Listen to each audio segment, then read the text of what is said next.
Well, hello, and thank you for coming tonight to watch this. Appreciate it. I'm Mr. Papke. I'll be teaching robotics, and here we go. I'm Mr. Papke. I've been teaching at MacArthur for quite a while. Taught science, robotics, and science, all those three things.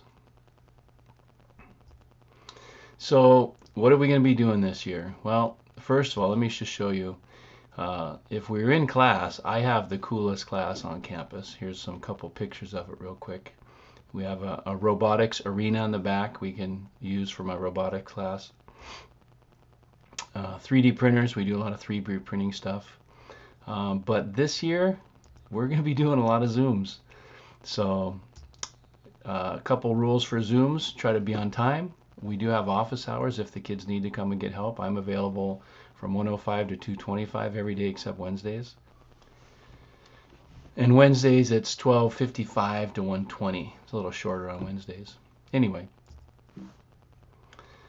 be prepared. Turn the camera on when you join a Zoom class. We like to have them with the camera on. Be in view of the camera. Don't be hiding like this, because one of the things that we need and like to do is to get reactions from the kids. Hey, how's it going? Yes, it's going good. I'm going okay. I'll be fine. And I'm really having trouble. I need help.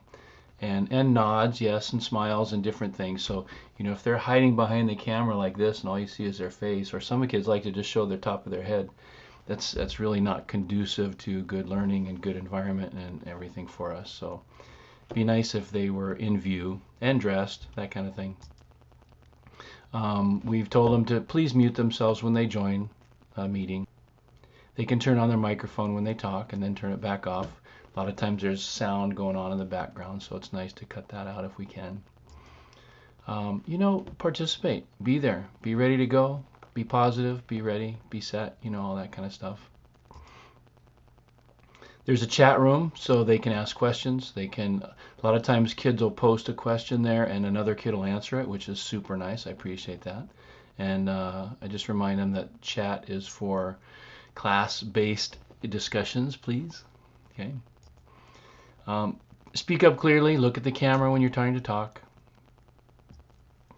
And be respectful, be nice. This is not the optimal situation for us. This is not what we signed up for. This is not what we're used to. So just be nice, be patient, and be respectful. Okay.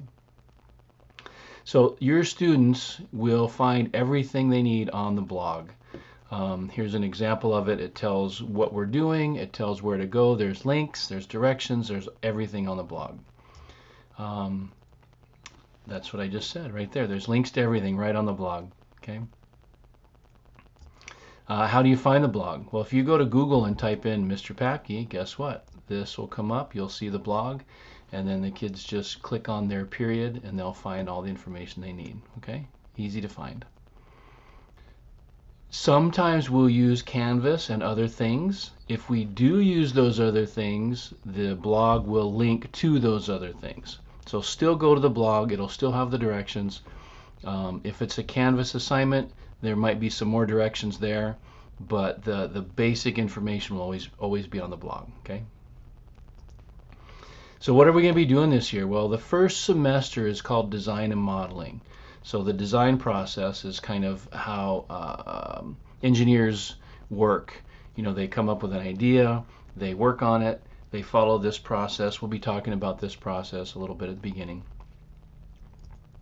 We'll be doing some drawings, some mechanical drawings, some orthographic drawings. That's what this one is. And learning about drawings, and then we're learning about measurement. We'll be doing some measurement. We're going to be building some calipers. In about 2 weeks, they'll be building some calipers that look like this to measure things like there. Okay, we'll be building those. Then we're going to be doing a puzzle cube project. The district has purchased enough puzzle cubes for every student to have enough to make this particular project. Now, I'm not sure when they're going to get those to us because we still have to distribute them to you. We should be ideally getting each student a packet. Now, it would have been nice if we had that on Wednesday or Thursday of last week, so we could have gotten that to you then, but it didn't happen. So hopefully soon I will be able to give each person, each student, a bag that has a notebook, has these supplies, it has some more supplies, it has supposed to have some tape, some scissors, some glue, all kinds of stuff, so you'll be able to do these projects at home. These are the puzzle linking cubes you'll be getting, and with that you're going to put together a puzzle cube like this. And from that puzzle cube project we'll learn to do our drawings like this, and we'll learn, this is the orthographic where you have the 3 different views, the top, front, and right view, and then the 3D view. Okay, we'll learn all these kinds of things using the puzzle cubes that you should be getting. Here's kind of what the project looks like when you're done. Okay, but we'll be using these puzzle cubes to learn lots of the things that we're doing in the design and modeling. It's almost like an old-time drafting class where you learn a little bit about drawings and those types of things. When we're finished with that, then we're going to do some 3D modeling. We're going to be using a program called Onshape. It's online, it's free, kids log in, we'll learn how to draw things, how to design things, how to build things. Okay, now I do have 3D printers. I have 4 3D printers in my classroom. I don't know, I mean, it would be really cool if the kids could send me projects and I could still print them. You know, I could go into school a couple days a week and print them and get them out to the kids somehow, maybe. I don't know. That'll be a little while, and I'll figure out if that's going to work or not. I don't know if they'll like that or allow that, but we'll see if we can do that. Then we do have a project. These papers will also be in your packet. It's cardstock. It's a roller coaster project, and we will have enough supplies in there so they can cut out the roller coaster and design their own roller coaster and test their roller coaster, and that'll be a project that could take, you know, between the research and the looking up things and the teaching of it and then the building of it, that could be a 3 or 4 week project, depending on how it goes. We'll see. Never done it from home, so we'll see how that goes. And then they were talking about possibly having a roller coaster competition. Don't know how that would work. I don't know if we'd take the top 5 from each class and meet with some other kids and do something. Usually every year we have robotics competition at Lathrop School, so they were talking about they still want to do something like that. I don't know how that's going to work yet. Keep you posted. If we come back in January, which I'm got my fingers and toes and everything as much crossed as I can, hopefully. If we come back in January, that's when we start the robotics portion of the class. And then we build clawbots. We have competitions. This is some setup in the classroom where the kids are working on different things. We do some mazes. This is called a sumo bot, and the idea of the sumo bot is one sumo bot pushes the other sumo bot out of a ring, and then they win. So that's another competition.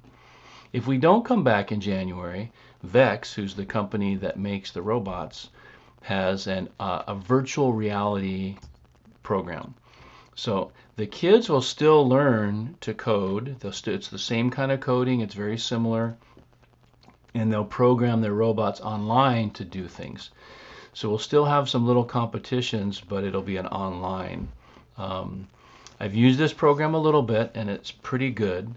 And if we were normally back in class, I would probably use this a little bit also, because this is a really nice way to learn the programming, and you can see if it worked or not. Okay, so there's mazes in this program. There's drawing, different color pens you put down, it draws different color lines on there. Okay, so it's a pretty neat program, and if we're not back, then this will be our option. It's a good option. It's not as good as being in class and building and stuff, but it's still a good option. And then we will meet. I'll have a Zoom meeting on this Thursday, if you have any more questions. Thank you very much.